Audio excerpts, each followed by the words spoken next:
Welcome to today's edition of CIO WaterCooler TV. Today I am joined by Dax Grant. Dax, you're the CIO for Global Operations at HSBC. Thanks for taking the time to speak to us today. Fantastic. Looking forward to it, Dave. How are you? Had a good week? It's Friday when we're recording, so probably looking forward to the weekend. Absolutely. No, it's been a cracking one. The team's all back in New Year, so looking forward to a really good year ahead. Now, how long have you been in situ as CIO at HSBC? So time flies, but it's about 18 months now. So yes, well into it now. And it's quite interesting to know how you got to the position that you are, because your early years are not necessarily the norm, might be different from some of your peers. And that, I imagine, has shaped how you are as a global CIO, right? Yeah, absolutely. I mean, it is a very, very different story, and I'll tell you a little bit about the background. It really has sort of shaped, who I am and my personal values and where I come from. Really remembering my roots. If I go back, I mean, it goes back to my family time really, and my mum. My family's from Bosnia and Herzegovina originally, and my mum. She had quite a sad sort of childhood. So when she was age 3, she was being carried across the field by her mother. And unfortunately, it was a time of war. Unfortunately, at that time, her mother got shot and she got left without a mum. Still had a father, but had to sort of integrate back into the family. So quite a sad start, really, and not much more you can say about that. But, she went through, she stayed in school to about age 8. And then she had to help out on the family farm. So very, very humble beginnings. My father, similar sort of background, again, originally from sort of farm work. And then he trained to be a coal miner, and he was down the pit for about 35 years. So yes, so originally, both of them from a very humble background, and myself kind of coming into the UK and not really being able to speak a word of English, so it was all Bosnian. So kind of coming into school and all of those things, very, very different. Had to learn the language before I could do anything else.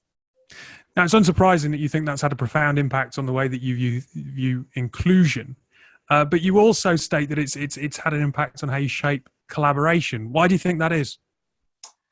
Well, I mean, the story with my grandmother is a key one, and the real sort of underpinnings of that story is it was about territorialism. It was about folks wanting to own areas and land, and that's totally the opposite of everything I believe in, which is around collaboration, working together.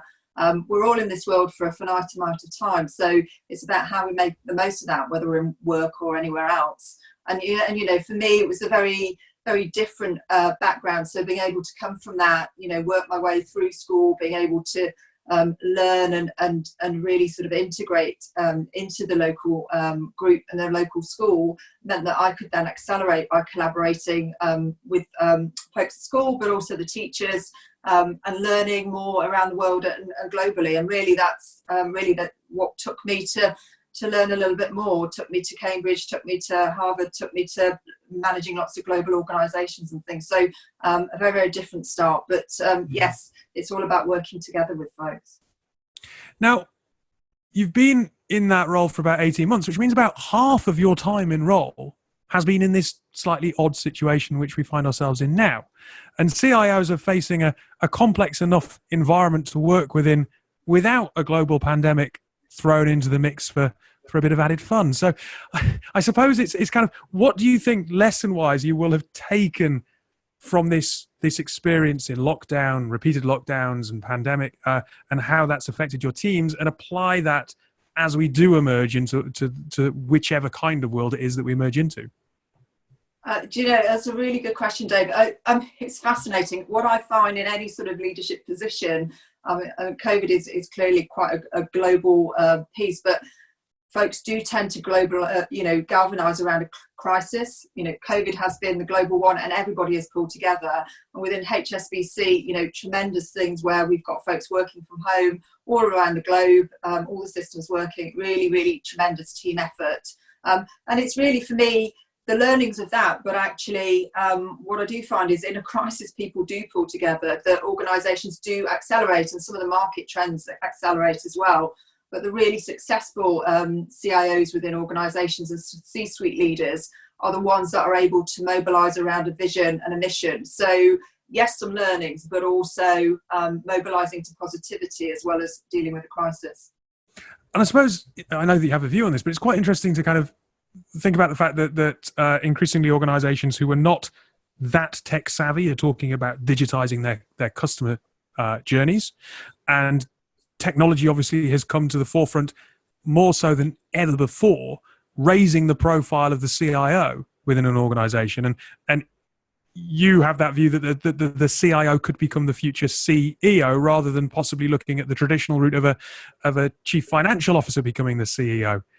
Do you think that's something that we could see quite soon on a regular basis, or is it just because there's that philosophy now around digital that really, I suppose, cements the role of the CIO within an organization and its importance?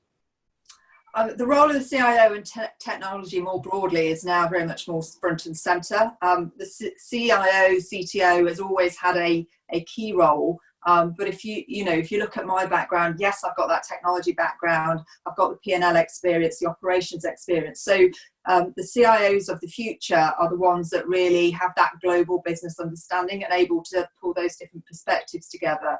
What I would say is COVID itself has driven a number of global trends. And so therefore, every business needs to be digital in some way. And the ones that have invested in their technologies are the ones that are leapfrogging into the marketplace. So yes, the CTO, CIO has that pivotal role. The ones that are able to translate into the customer and the marketplace do become that right-hand person of the CEO. And certainly, as the CEO then expands the business, as we get more positive, they need that right-hand person right next to them. So yes, quite a pivotal role now. Do you think it's becoming increasingly strategic? It has to be. My view on this is it's got to be strategy first. Strategy positions, but actually culture wins, and culture is how you get that strategy into action. Being very clear on where we go as a company, and then being able to mobilize people around that. And it's interesting. You kind of look at the different facets of the role. So you've got the external regulatory piece. You've got the influence into the board position, but one of the key things is actually influencing the teams, and that's something, if I look at my financial service experience, that's one thing. But actually I do go back to I did a period of time working with Macmillan Cancer Support, and that's where our colleagues, not motivated by bonus, that wasn't the reason they were there. It's more about a mission, about achieving something for societal good. But equally, I walked into a team that wasn't that motivated at the time. So I do remember pulling together my first all staff, and we had a really good open conversation with the group, got everybody talking, and I went back to my desk afterwards. And I got my inbox and had a look, and I sort of had a note from somebody I'd been chatting with at the all staff, and I thought, is this one of those notes where it's kind of, thanks for the conversation, Dax, but here's about 10 things that we'd really like you and the leadership team to sort out. In fact, it was not a note anything like that. The note was very, very different and very heartfelt. So what it read is, it said, "Thank you, Dax. Thank you for spending some time with us. Thank you for sharing your values. Thank you for the conversation." And the last statement is the one that really gripped me, which is, Dax, we would walk through walls for you. So when you get that effect in people, when you have those conversations, that's really when you can do some really amazing things, because getting the strategy right and positioning, and then getting that mobilization and the real will of people to want to, stand behind that and get involved and get creative, that's really where the powerful nature of that CIO role comes in. But we're nearly out of time, so a very quick question to finish on. Everyone got very excited about the idea that 2021 was somehow going to be magically different overnight, and of course that was never going to be the case. But Nate, give me something that you are excited about this year. Well, excited about a few things actually, Dave. So very excited about the work at HSBC. We're doing some absolutely fabulous things, some great digitisation work, but also balancing that with our business as usual. I'm personally involved in the broader industry quite a lot, so some exciting things happening there, both in terms of industry's trends, but also equality, diversity, and really building that mix. And the final thing really is more a personal thing. I've just written a digital leadership playbook. So really exciting in terms of launching that and getting some real interest. That will be interesting. Well, good luck with that. Thank you very much for your time on today's episode. Pleasure. If you're interested in finding more of these interviews and more episodes of the CIO WaterCooler TV, please do take a look around the site. There's plenty more content, and thanks for joining today.